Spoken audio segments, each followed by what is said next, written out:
First contact. The message flashed across every screen at the United Nations Space Command headquarters, its cryptic warning sending ripples of tension through the command center: never stop humans from protecting the weak. Before anyone could begin to decipher its meaning, the massive alien fleet materialized near Earth's orbit, their imposing silhouettes breaking through the darkness of space like harbingers of an uncertain future. Dr. Anthony Hall, Earth's preeminent linguist, burst through the sliding doors of the command center, his weathered face illuminated by the countless displays showing the alien armada. Commander Elena Torres, her dark eyes fixed on the main view screen, motioned him over urgently. "Dr. Hall, we need your expertise immediately," she said, her voice carrying the weight of humanity's fate. "This could be first contact or a declaration of war. Until you crack this transmission, we're flying blind." Hall nodded, his fingers already dancing across the nearest holographic interface. Years of studying theoretical alien languages had prepared him for this moment, though he never truly believed it would come. The algorithms he developed began parsing the alien language at light speed, searching for patterns, correlations, anything that might unlock their message. As minutes stretched into hours, the true nature of the alien fleet became apparent. The massive ships, despite their intimidating presence, were falling apart. Huge chunks of hull plating drifted away from the main vessels, and silent explosions rippled across their surfaces like deadly fireworks in the vacuum of space. "Multiple ships are showing critical structural failure," announced Lieutenant James Wong from his monitoring station. "Whatever brought them here, they barely made it." Hall's console pinged, a breakthrough. His eyes widened as he began to understand the message's full implications. "It's not a threat," he announced, his voice filled with a mixture of awe and dread. "These beings, they call themselves the Paklu, they're extinct. This fleet, it's all that remains of their civilization." The command center fell silent as Hall continued translating. "They were wiped out by a conquering force. Their crime." He paused, swallowing hard. "Protecting weaker species across the galaxy." As if to punctuate his words, the last Paklu ship began to disintegrate. From its dying hull, a single escape pod ejected, streaking toward Earth like a shooting star carrying the last remnants of a fallen civilization. Commander Torres immediately sprang into action. "Track that pod. I want it secured and brought in safely. Dr. Hall, you'll lead the first contact team." Within hours, Hall stood before a medical containment unit in a secure facility beneath the Rocky Mountains. Inside, connected to various life support systems, lay Cleo, the last surviving member of the Paklu species. The alien's crystalline skin reflected the soft blue light of the medical equipment, while its four-fingered hands occasionally twitched as if reaching for something in its dreams. Dr. Maya Patel, the facility's chief medical officer, monitored Cleo's vital signs with a mix of fascination and concern. "Their biology is unlike anything we've ever encountered," she explained to Hall. "We're doing our best to keep them stable, but we're working with extremely limited understanding." Commander Torres entered the room, her footsteps echoing off the sterile walls. "Dr. Hall, the Security Council is divided. Some want to prepare for war, others think this could be an elaborate trap. We need answers, and we need them fast."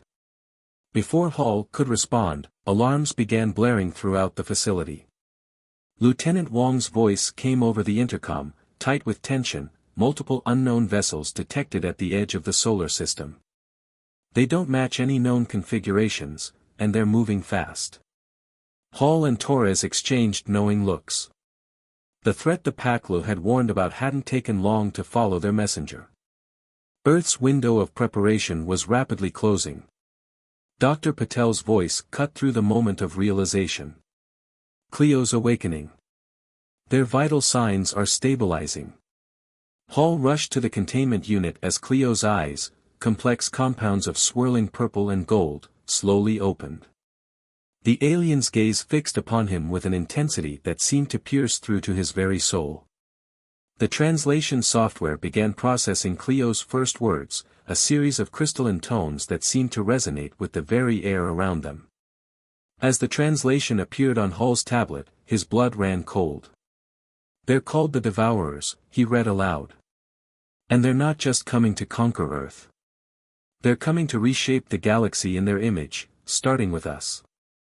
Commander Torres immediately activated her tactical display. "How long do we have?" "Not long enough," Cleo's translated voice came through the speakers. "But perhaps, just enough to give humanity a fighting chance. If you're willing to learn from our mistakes." As the facility around them erupted into emergency protocols, Hall leaned closer to the containment unit.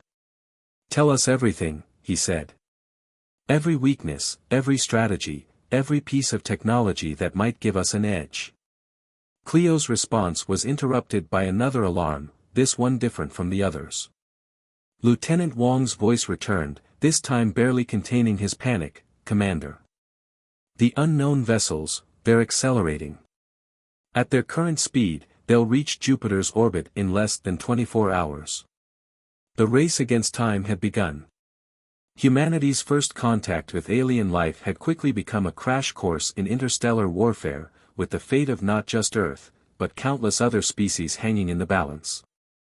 As Hall prepared to receive Cleo's vital intelligence, the alien's first warning echoed in his mind: never stop humans from protecting the weak. It wasn't just a message, it was a torch being passed, a sacred duty being transferred from one guardian species to another. The question was, could humanity rise to the challenge before it was too late? The preparation. General Marcus Steele stood before the United Nations Security Council, his weathered face illuminated by the holographic display of the approaching Devourer fleet. The massive chamber, usually filled with diplomatic discourse, now hummed with an undercurrent of barely contained panic. "Ladies and gentlemen," Steele began, his voice carrying the gravity of humanity's situation, "what I'm about to share comes directly from our Pakla guest. The Devourers aren't just another alien species, they're the apex predators of the galaxy." The holographic display shifted, showing detailed scans of the incoming vessels. Each ship was a city-sized mass of dark metal and crackling energy, their designs defying human engineering principles. In the medical facility below, Dr. Anthony Hall worked tirelessly with Cleo, their communication growing more fluid with each passing hour. The alien's crystalline form had stabilized thanks to Dr. Maya Patel's innovative treatments, allowing for longer periods of consciousness. "Your weapons," Cleo's translated voice echoed through the room, "they won't be enough. The Devourers have encountered and absorbed thousands of civilizations' technologies. Their ships are protected by fields that can adapt to any conventional attack." Hall leaned forward, his fingers dancing across his holographic interface. "Then how did the Paklo resist them for so long?" Cleo's compound eyes shifted, displaying swirling patterns of purple and gold. "We discovered their weakness, their rigid hierarchy. The Devourers operate on absolute order, every decision flowing from top to bottom. It makes them predictable, if you can think fast enough to exploit it." Dr. Patel entered the room, carrying fresh data from her latest analysis of Cleo's biology. "The cellular regeneration rate is remarkable," she announced. "Their crystalline structure allows for energy absorption and redistribution in ways we never thought possible." Hall's eyes widened as an idea formed. "Cleo, your people's biological technology, could it be adapted to our defensive systems?" Before the alien could respond, Lieutenant Wong's voice came over the intercom: "The Devourer fleet has passed Saturn's orbit. They're accelerating." In the depths of the Rocky Mountain facility, Dr. Jason Reeves and his team worked frantically on Project Aegis, humanity's best hope for a planetary defense system. The massive chamber housing the project's core thrummed with energy as technicians made final adjustments to the global shield network.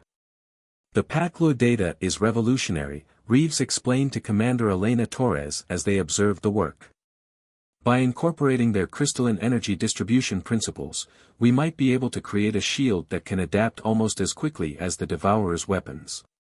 Torres watched as another simulation ran on the main screen. "How close are we?" "Hours away from initial testing." "But Commander." Reeves hesitated. Even with these improvements, Aegis won't hold forever. It's just buying us time. Time is exactly what we need, Torres replied, her mind already racing with tactical possibilities. Meanwhile, in orbit, Earth's combined space forces underwent rapid modifications.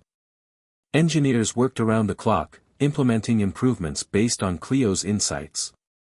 The fleet, though small compared to the approaching armada, would have to serve as humanity's first line of defense. Back in the medical facility, Clio shared another crucial piece of information. The Devourers' ships, they're not just weapons. They're harvesters. They don't just destroy civilizations, they absorb them. Technology, resources, even biological material. How do they choose their targets? Hall asked, dreading the answer. They seek out species with potential, those who protect others, who innovate, who could one day challenge their dominion. The stronger the civilization's moral fiber, the more they want to break it. Dr. Patel's instruments began picking up unusual readings from Clio's crystalline structure. Their energy patterns are changing, she announced. It's as if they're trying to show us something. Clio's form began to glow, projecting a three-dimensional image into the room. It showed a massive battle, Packle ships using unusual tactics against Devourer vessels. We discovered that their hierarchical nature made them vulnerable to chaos theory applications in combat. Small, unexpected changes could cascade through their command structure, creating opportunities. In the UN chamber, General Steele received the latest intelligence. The Devourers will reach Mars orbit in 18 hours, he announced to the assembled leaders. But thanks to our guest, we're not going in blind. The general activated a secure channel to all Earth's military commands. Operation Chaos Symphony is now in effect. All units, begin final preparations. We may be outnumbered and outgunned, but we have something they don't expect, the knowledge of their weaknesses, and the will to exploit them. As humanity prepared for its greatest challenge, Dr. Hall made another breakthrough in his communications with Clio. The aliens' latest transmission revealed something shocking about the Devourers' true nature. They were like us once, Clio explained, their voice carrying centuries of accumulated knowledge. A species that rose to protect others. But power corrupted them. They began to believe that their protection meant ownership, that their strength gave them the right to decide the fate of all species. What changed them? Hall asked. Fear. Fear of being surpassed, of becoming weak. They chose to become the very thing they once fought against. And now? Clio's voice faltered. Now they seek to eliminate any species that reminds them of what they once were. In orbit, the first wave of modified Earth defense satellites came online. Their new crystalline components glowed with an inner light, ready to channel energy in ways human technology had never achieved before. Commander Torres received the latest update from the Aegis project. Shield network at 60% capacity and rising, Reeves reported. But we're detecting unusual energy signatures from the Devourer fleet. They're changing formation. The massive alien ships had begun arranging themselves in a pattern that defied conventional military strategy. It was as if they were preparing for something far more complex than a simple invasion. They're not just coming to conquer Earth, Clio warned, their voice urgent. They're coming to make an example of you. Your potential, your willingness to protect others, it reminds them too much of their own past. As the final hours ticked away, humanity's preparations reached their crescendo. The modified fleet stood ready in orbit, Aegis hummed with growing power, and in secret facilities around the world, specialized units prepared to implement the chaos theory tactics that had once given the Packlo a fighting chance. But even as Earth marshaled its defenses, the Devourer fleet's strange behavior continued to evolve. Their formation shifted again, taking on an almost organic pattern that pulsed with dark energy. Something's wrong, Clio announced, their crystalline form flickering with agitation. This approach, it's different from anything we encountered. They've learned. They've adapted. In the command center, General Steele received the final reports from Earth's combined forces. Everything was as ready as it could be, but a gnawing doubt remained.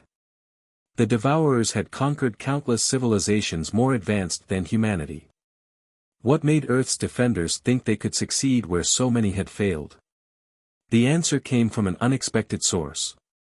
As Dr. Hall processed Cleo's latest transmission, a pattern emerged in the Paklo's historical data. Every civilization the Devourers had conquered had tried to face them alone.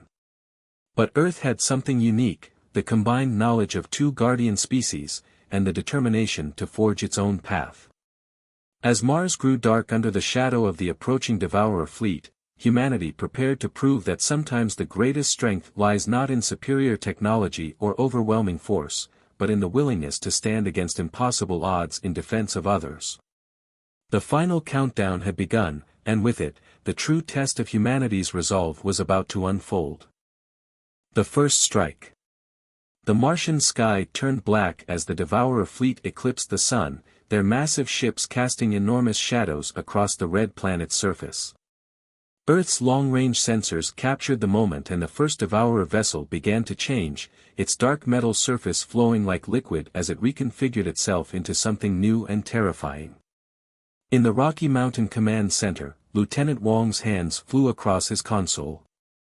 "General Steele, sir. They're consuming Mars moons." The assembled staff watched in horror as Phobos and Deimos began to break apart, their matter being drawn into the nearest Devourer ships like metal to a magnet. The alien vessels grew larger, their surfaces rippling with new configurations as they absorbed the raw materials. "My God," Dr. Jason Reeves whispered, his face pale as he monitored the Aegis readings. "The energy output, they're not just consuming the moons, they're converting them into weapons." In the medical facility below, Cleo's crystalline form pulsed with urgent patterns of light. "This is new," Dr. Hall translated, his voice tense. "The Devourers never demonstrated this level of matter conversion in their war against the Paklo. They've evolved." Commander Elena Torres immediately activated the tactical display. "How long until they reach Earth's defense perimeter?" "At current velocity." Wong checked his calculations twice, 3 hours, 17 minutes. Dr. Maya Patel burst into the command center, her lab coat flying behind her. "The analysis of Cleo's latest data is complete.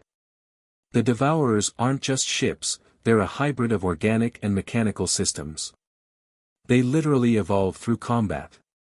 General Steele's weathered face hardened as he made his decision. "Initiate Operation Chaos Symphony ahead of schedule. We can't let them reach Earth orbit at full strength." Across the planet, specialized military units sprang into action. The plan, based on Cleo's insights about exploiting the Devourer's rigid command structure, was humanity's best hope for survival. In orbit, Earth's modified fleet began to move.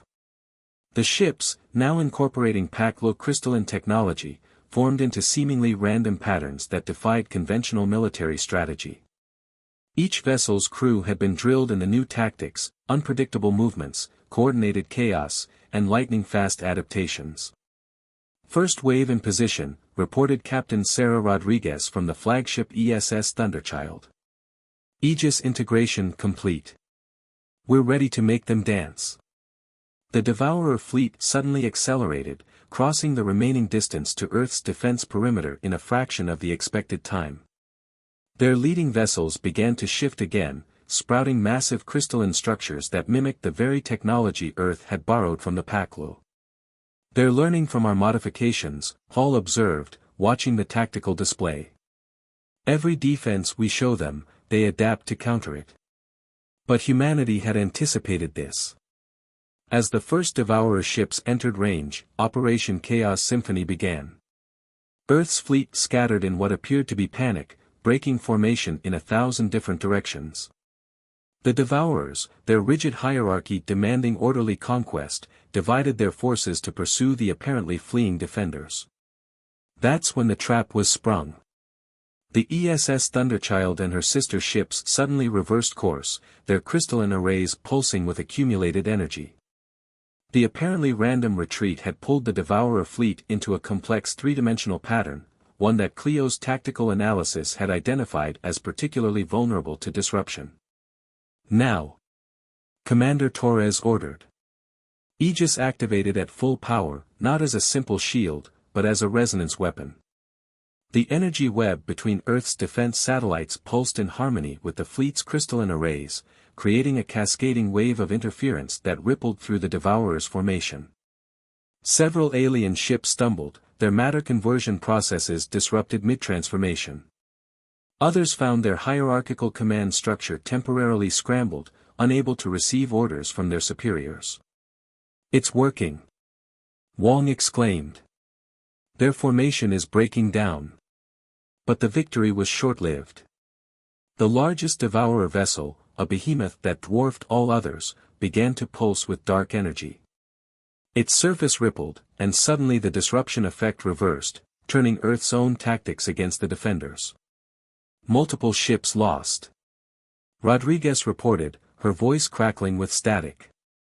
"They're not just adapting, they're weaponizing our own strategy." In the medical facility, Cleo suddenly became agitated. "No, this is wrong," Hall translated frantically. "The Devourers we fought never demonstrated this level of tactical flexibility. Something's changed them." Dr. Patel's instruments began picking up bizarre readings from the alien fleet. The energy signatures, they're becoming more organic, more fluid. It's as if the entire fleet is becoming a single living organism. The Devourer ships began to move in perfect synchronization, their movements no longer bound by the rigid hierarchy that had been their weakness. The space between their vessels filled with webs of dark energy, forming connections that reminded Hall terrifyingly of neural networks. "Fall back," General Steele ordered. "All ships, emergency withdrawal. Get inside the Aegis perimeter." But it was too late for some. The Devourer's energy web reached out like tentacles, ensnaring several Earth vessels. The defenders watched in horror as their captured ships were pulled apart, their materials and energy absorbed into the ever-growing alien mass. "Thunderchild to command." Rodriguez's voice was desperate now. "We've lost a third of the fleet. Aegis is holding, but, wait, something's coming through." A transmission burst through all frequencies, overwhelming Earth's communications. The message was not in any language Hall had ever encountered, but somehow, everyone who heard it understood its meaning perfectly. "We remember what we once were. We remember the weakness of mercy. You will join us or you will be unmade." In the command center, chaos erupted as systems began failing under the psychic assault of the transmission. But amid the confusion, Dr. Hall noticed something crucial in the data streaming across his terminal. "The signal," he muttered, his eyes widening. "It's not just a message. It's carrying encoded information about their entire species." He turned to Commander Torres. "This might be exactly what we need, a window into their true nature." As Earth's first line of defense crumbled and the Devourer fleet pressed their advantage, humanity faced a terrible choice: retreat to the relative safety of the Aegis shield and watch their space forces be destroyed, or risk everything on a desperate gamble to understand their enemy's true nature. In the medical facility, Cleo's crystalline form began to resonate with the same frequency as the Devourer transmission. "They're not just here to conquer," Hall translated, his voice shaking. "They're here to evolve. And they want to use humanity as the catalyst." The first battle for Earth was turning into something far more complex and dangerous than anyone had imagined. As the remains of the defense fleet retreated under the cover of Aegis, humanity's leaders faced a terrifying realization: they weren't just fighting for survival anymore, they were fighting to prevent their entire species from being transformed into something monstrous. And somewhere in the vast darkness of space, more Devourer ships were coming, drawn by the promise of a civilization worthy of absorption. The real war was just beginning. The counter-strategy. Deep within the Rocky Mountain facility, Dr. Anthony Hall worked feverishly to decode the massive amount of data embedded in the Devourer transmission.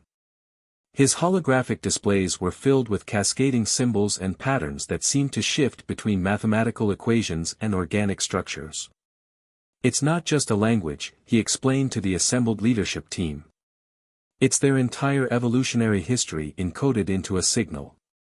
They're not just showing us what they are, they're showing us what they want us to become. Dr. Maya Patel pointed to a particular sequence in the data. Look at these patterns. They match the energy signatures we detected in Clio's crystalline structure, but inverted somehow. It's like they're two sides of the same coin. In the adjacent chamber, Clio's containment unit hummed with energy as the alien's form resonated with the decoded information. We were not so different once, the translation software rendered their words. The Paklo and the Devourers both evolved to protect. But where we chose to preserve diversity, they chose to enforce unity. General Steele's tactical display showed the current situation in orbit. The Aegis shield held, but the Devourer fleet had arranged itself into a massive geometric pattern, their ships connected by webs of dark energy that pulsed in rhythm with their earlier transmission. They're not attacking, Lieutenant Wong observed. They're waiting for something. Dr. Jason Reeves burst into the room, his usual nervous energy amplified by excitement. The analysis of the captured Devourer energy patterns is complete. You're not going to believe this, they're quantum entangled with each other. The entire fleet operates as a single quantum organism. Hall's eyes widened as pieces of the puzzle began falling into place. That's why they abandoned their hierarchical structure so quickly. They're not just adapting, they're experiencing quantum evolution in real time. Commander Elena Torres leaned forward, her tactical mind already racing with possibilities. Can we use this against them? Maybe, Reeves replied, pulling up his latest simulations. If we can understand the quantum frequency they're operating on, we might be able to disrupt their collective consciousness. But we'd need an enormous amount of energy, more than Aegis can generate. That's when Clio made a startling suggestion. My crystalline structure, the translation came through. It was designed to channel and amplify quantum frequencies. If you can replicate it on a large enough scale. Dr. Patel immediately grasped the implications. The Paklo biology isn't just advanced, it's a quantum technology platform. That's why the Devourers are so interested in Earth. They recognize the potential for quantum evolution in our biosphere. In orbit, Captain Rodriguez and the remaining Earth fleet maintained their defensive positions behind the Aegis shield. The surviving ships had been modified with improved versions of the Paklo crystalline technology, but they were still badly outnumbered. ESS Thunderchild to command, Rodriguez reported. We're detecting unusual energy buildups in the Devourer fleet. Whatever they're planning, it's big. Hall turned to General Steele. Sir, I have a crazy idea. What if we don't try to fight their quantum evolution? What if we try to guide it instead? The general's eyes narrowed. Explain. The Devourers want to absorb humanity because they see the potential for quantum evolution. But what if we could show them a different path? The Paklo found a way to achieve quantum consciousness while preserving individual identity. If we could replicate that on a large enough scale.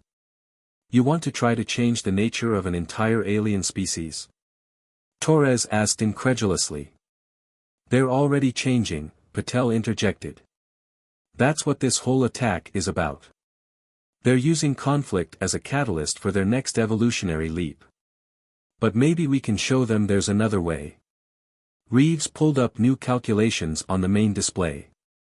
If we reconfigure Aegis to act as a quantum resonance amplifier, and combine it with Clio's crystalline frequency, theoretically, we could create a quantum field large enough to encompass the entire fleet.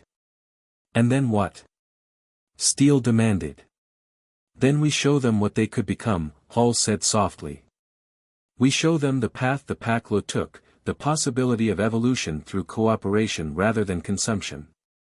It was a desperate plan, but as the Devourer fleet continued to grow and evolve, it might be humanity's only chance.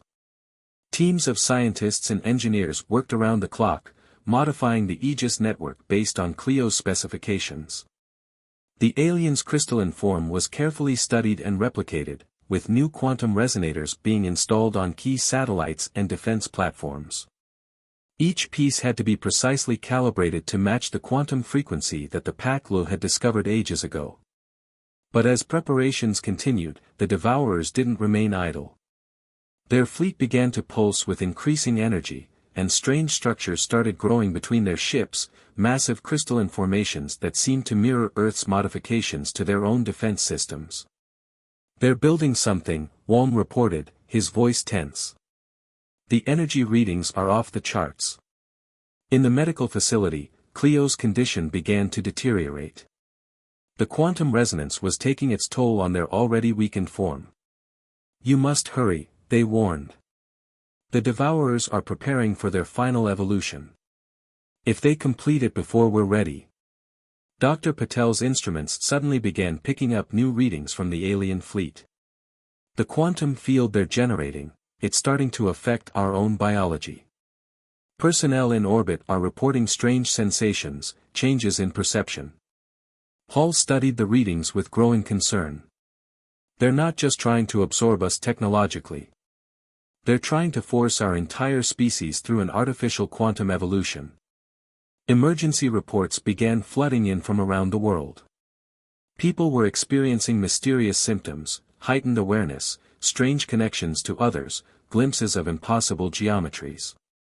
The Devourer's influence was already reaching through the Aegis shield, affecting humanity on a quantum level. "How long until the modifications are complete?" Steele demanded. "Another hour, maybe less," Reeves replied, his team working frantically to finish the quantum resonance network. "We may not have that long," Torres warned, pointing to new sensor data. "The Devourer fleet is moving. They're forming some kind of quantum lens." The massive alien ships had arranged themselves into a perfect geometric pattern, their crystalline structures aligned with Earth. Energy began to build between them, forming a visible beam of darkness that seemed to bend the very fabric of space. "They're going to force our evolution," Hall realized. "They're not giving us a choice." But in that moment of crisis, Clio made one final sacrifice. Their crystalline form began to glow with impossible brightness as they channeled their remaining energy into Earth's defense network. The Paklu discovered that true evolution cannot be forced, they transmitted. It must be chosen. Show them the truth of this. As the Devourers prepared to unleash their transformative weapon, humanity raced to complete their desperate countermeasure. The fate of not just Earth, but of conscious evolution itself, hung in the balance. The final confrontation was about to begin, and its outcome would determine not just who would survive, but what they would become. The final stand. The Devourer's quantum beam pierced the upper atmosphere, a lance of darkness that seemed to drink in light itself. In the Rocky Mountain facility, alarms blared as reality itself began to warp under the alien assault. "Quantum field distortions are off the scale," Lieutenant Wong shouted over the cacophony of warnings. "The beam is affecting molecular bonds on a global scale." Dr. Anthony Hall watched in horror as his displays showed the first effects of the Devourer's forced evolution. Around the world, people began experiencing accelerated quantum consciousness, their minds connecting in ways that human brains were never meant to handle. "We're losing them," Dr. Maya Patel reported, monitoring global medical data. "The human mind can't handle this level of quantum interconnection. If we don't stop this now, humanity will burn out trying to evolve too quickly." In orbit, Captain Rodriguez and the surviving Earth fleet took up their final positions. The ESS Thunderchild's crystalline arrays pulsed with energy as they prepared to channel Clio's quantum frequency. "All ships report ready," Rodriguez transmitted. "Whatever we're going to do, it has to be now." General Steele turned to his team. "Dr. Reeves, status of the modified Aegis network." "Quantum resonators are at full power," Reeves replied, his hands flying over his controls. "Clio's frequency is synchronized across all platforms." "But sir, the energy requirements are astronomical." We'll burn out the entire defense grid with one shot. Then we better make it count, Commander Torres said grimly. In the medical facility, Cleo's crystalline form had begun to fracture under the strain of channeling so much quantum energy. The moment approaches, they transmitted. The choice that will determine the path of evolution for all conscious species. Hall leaned close to the containment unit. How can we be sure our way is better than theirs? Because, Cleo's translation came through, we offer choice. The Devourers would force all consciousness into a single pattern. But true evolution requires diversity, requires free will. Above Earth, the Devourer fleet's quantum lens continued to pour dark energy into the atmosphere. Their ships had begun to merge into a single massive structure, a geometric nightmare that defied Euclidean geometry. Now, General Steele commanded. Dr. Reeves activated the modified Aegis network. Every satellite, every defense platform, every modified ship in Earth's fleet began to pulse with Cleo's quantum frequency. The crystalline technology that the Paklu had perfected over millions of years sang out across space, carrying with it not just energy, but information, the complete history of how the Paklu had achieved quantum consciousness while preserving individual identity. The effect was immediate. Where the two quantum fields met, space itself seemed to shudder. The Devourer's dark beam collided with Earth's crystalline broadcast, creating an interference pattern visible from the ground as a spectacular aurora that encompassed the entire planet. Energy readings are going critical. Walm reported. The quantum resonance is spreading through their fleet. In orbit, Captain Rodriguez watched as the Devourer ships began to react to the Paklu frequency. Their merged structure started to vibrate, dark energy patterns disrupted by the competing quantum field. It's working, she transmitted. Their quantum lens is destabilizing. But the Devourers weren't finished. Their structure began to adapt, attempting to absorb and corrupt the Paklu frequency. The dark energy beam intensified, pushing back against Earth's defense. That's when Cleo made their final move. With their crystalline body failing, they poured their entire consciousness into Earth's broadcast. Their mind, containing the full wisdom and experience of the Paklu civilization, merged with the quantum signal. The Paklu died protecting others, Hall translated their final words. Let our wisdom live on through humanity. In an instant, Cleo's consciousness was amplified across the entire network. Every human connected to the quantum field suddenly received a glimpse of the Paklu's history, their discoveries, their battles, their understanding of quantum evolution. But more importantly, they saw the fundamental truth that the Paklu had discovered: consciousness could evolve without losing its diversity. The effect on the Devourers was profound. Their merged structure began to pulse with new patterns as Cleo's wisdom reached their quantum consciousness. For the first time in their long history of conquest, they encountered a species offering not resistance, but understanding. Something's happening to their quantum field, Reeves announced. The frequency is changing. The dark energy beam began to flicker and transform. The geometric nightmare of the Devourer structure started to separate, individual ships emerging from the merged mass. But they weren't returning to their original forms, they were changing, evolving, their surfaces beginning to crystallize in patterns that mixed their own technology with Paklu designs. In the command center, Hall's translation software began picking up new transmissions from the Devourer fleet. But these weren't the overwhelming psychic broadcasts from before, they were something else entirely. They're talking, Hall said in amazement. Individual ships, individual voices, all different but somehow harmonious. The Devourers had experienced what the Paklu had discovered ages ago, that true quantum evolution led not to forced unity, but to a harmony of diverse consciousness. Their rigid drive to consume and convert had been transformed into something new, a desire to connect while preserving uniqueness. As the transformed Devourer ships began to disconnect from their merged structure, Earth's defenders watched in awe. The dark energy that had characterized their presence was being replaced by crystalline formations that glowed with inner light.